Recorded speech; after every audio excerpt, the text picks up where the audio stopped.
अगरतला से सियालदह जा रही कंचनजंगा एक्सप्रेस को एक मालगाड़ी ने पीछे से टक्कर मार दी।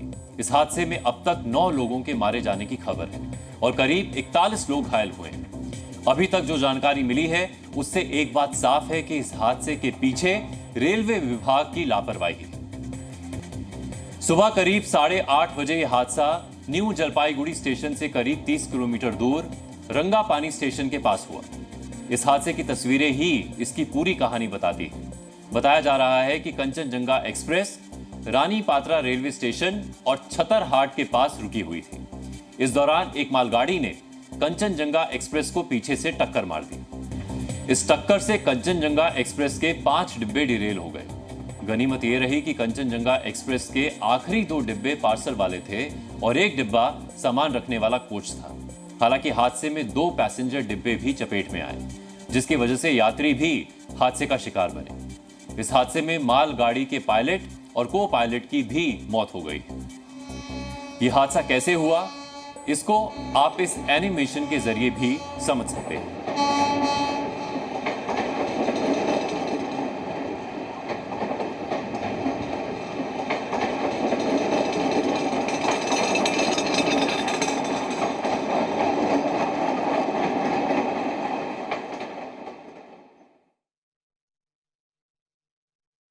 मेरा तो B1 कोच था, बहुत जोर से मतलब झटका दिया है। तो जैसे झटका दिया तो सब ऐसे बोल रहा था कि एक्सीडेंट हो गया, हम भी चिल्ला रहा था, सब रो रहा था। फिर हम तुरंत बाहर आके देखा कि यहाँ पीछे से एक्सीडेंट हुआ है ट्रेन का।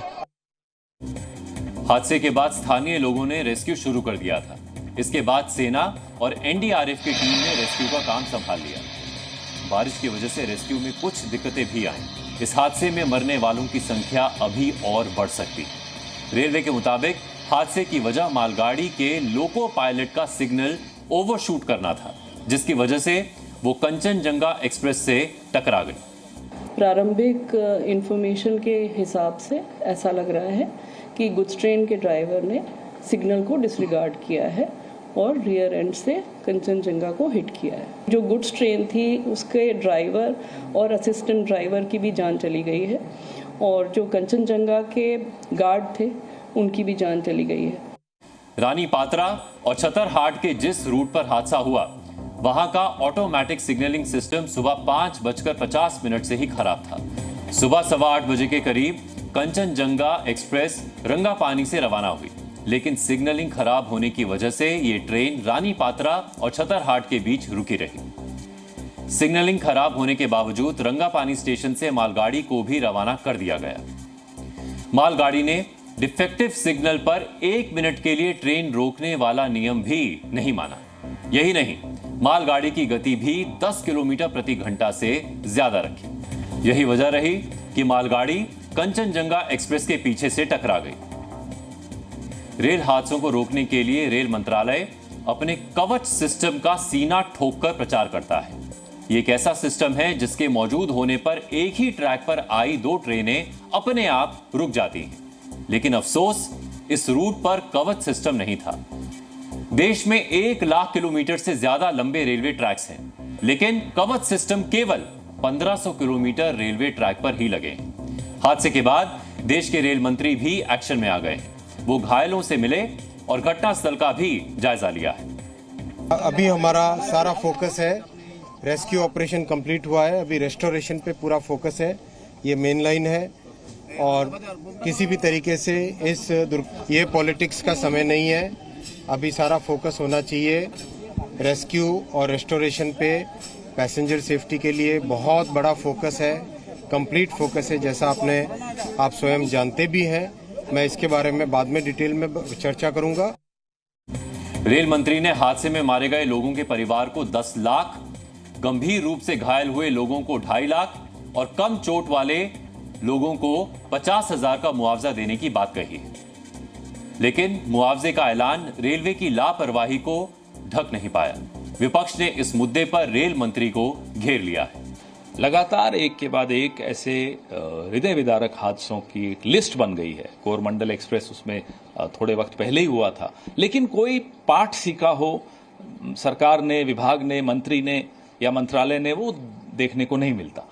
वही गैर जिम्मेदाराना बातें, वही गैर जिम्मेदाराना हरकतें। अब वहां जा रहे हैं मंत्री तो उसकी रील बनाएंगे और उसमें वाहवाही बटोरेंगे। अरे साहब, हम उस पार्टी से हैं जहां के मंत्री इस्तीफा दे देते थे जब रेल दुर्घटना होती थी। हमने वैसे उदाहरण दिए हैं इस देश को। इस रेल हादसे के बाद राहुल गांधी ने एक ट्वीट किया और पिछले कुछ वर्षों में हुए रेल हादसों पर जिम्मेदारी तय ना होने की बात कही। देश के रेल मंत्री हर हादसे के बाद रेस्क्यू पर ध्यान देने और राजनीति ना करने की अपील करते हैं, लेकिन हादसे नहीं रुके हैं। अश्विनी वैष्णव वर्ष 2021 में रेल मंत्री बने थे। उनके कार्यकाल में कई बड़े रेल हादसे हुए हैं। वर्ष 2022 में बीकानेर गुवाहाटी एक्सप्रेस पश्चिम बंगाल के अलीपुर द्वार में पटरी से उतर गई। इसमें 9 लोगों की मौत हुई थी और 36 लोग घायल हुए थे। 11 अक्टूबर 2023 को उत्तर पूर्व एक्सप्रेस बिहार के बक्सर रघुनाथपुर रेलवे स्टेशन पर पटरी से उतर गई थी। इस हादसे में 4 लोगों की मौत हो गई थी और 70 लोग घायल हुए थे। 29 अक्टूबर 2023 को आंध्र प्रदेश में विशाखापट्टनम पालसा पैसेंजर और विशाखापट्टनम रायगढ़ पैसेंजर ट्रेनों में टक्कर हो गई थी। इसमें 14 यात्रियों की मौत हुई थी। जून 2023 में ओडिशा में Bengaluru Howrah superfast Shalimar Chennai central Coromandel express और एक मालगाड़ी में भीषण टक्कर हो गई थी। इस हादसे में 290 लोगों की मौत हो गई थी और करीब 900 लोग घायल हुए थे। इन हादसों के बाद भी रेल मंत्रालय ने राजनीति ना करने की अपील की है, लेकिन अफसोस हादसों को रोकने को लेकर कोई गंभीर कदम नहीं उठाए गए।